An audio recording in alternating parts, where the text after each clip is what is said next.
Hello everybody, Alison here from Ladner Village Arts and Crafts, and it's time to open up day number 5 of the Crafty Advent Calendar. Let's find number 5. Ooh, it's a big long one. I wonder what could be behind this window.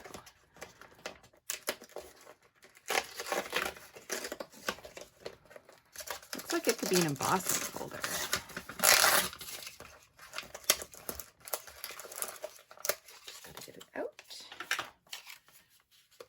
Packed in so tight.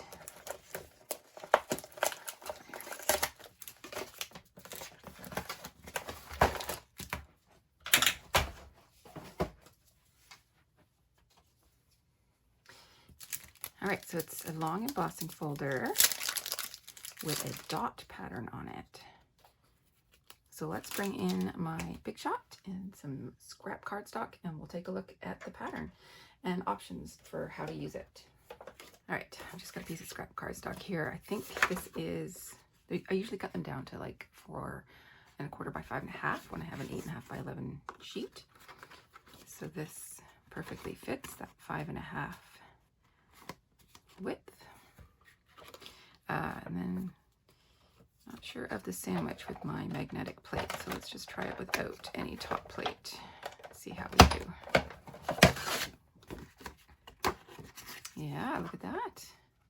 So you could add a decorative trim to the bottom of a card front, or you could keep running it through,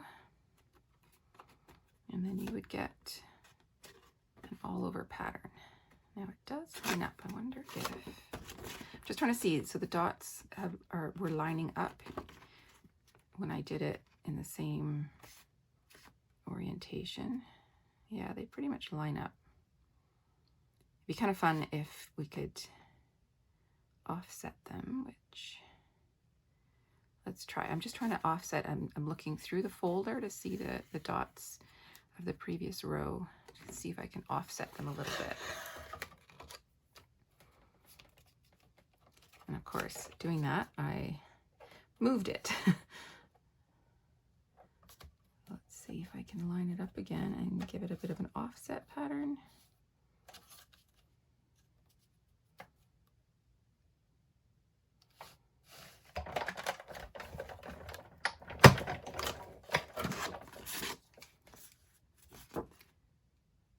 It's not bad. I slightly flattened that last row.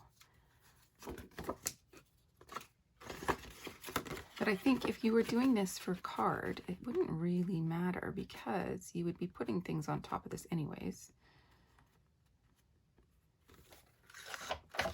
Let's try this again. One more row.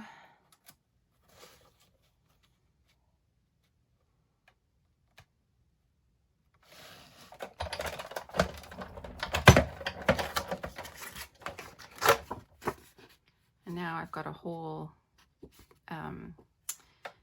card front worth of dots there. So let's get my trimmer in and we'll show you what that could look like. So do I have a card base ready to go? Okay, so here's a card base that I had already cut and scored. And if we bring in our trimmer, I like to have that little bit of a margin around my card. So a regular card is 4 1/4 by 5.5. So then I cut my paper a little bit shy. Now I am going to cut this at 4 1/4 because I think I want to have, I want to cut into the dots a little bit. So I'm going to cut this at 4 1/4 and then flip it and trim off 1/8 of an inch. That way I've got dots going all the way to the very edge on both sides and not like a hard border. And then this is, oh, a little bit bigger than 5.5. Perfect. So let's cut off a little bit less than 1/4 then we're going to flip it. We'll take it to 5 3/8. So we're left with a little bit of a gap there where the dots didn't go. I'm not going to worry about that too much at this point. Just want to show you that that's how it will look on your card base. And then you can add things on top. This is green, so it could be a Christmas card, but you can do this in any color, and it'll be anything else you want. Okay, I might just play with a few of the previous dies and whatnot and come up with a little card for you guys today, because this is kind of inspiring me. Okay, I will talk soon. Bye. Well, here you go, guys.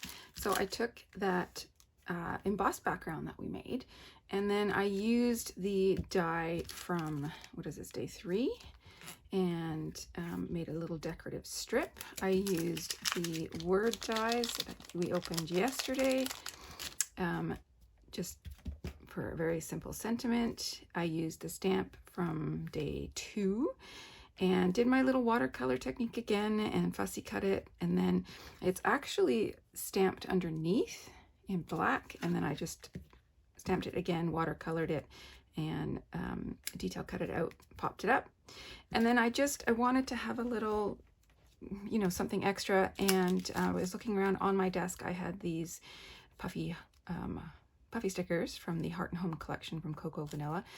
These are in our shop at the moment, and I thought that was a perfect finishing touch. So there you go. Very simple card, not at all Christmassy, even though we started with a green background. Okay, so have a great day, and I will see you again tomorrow.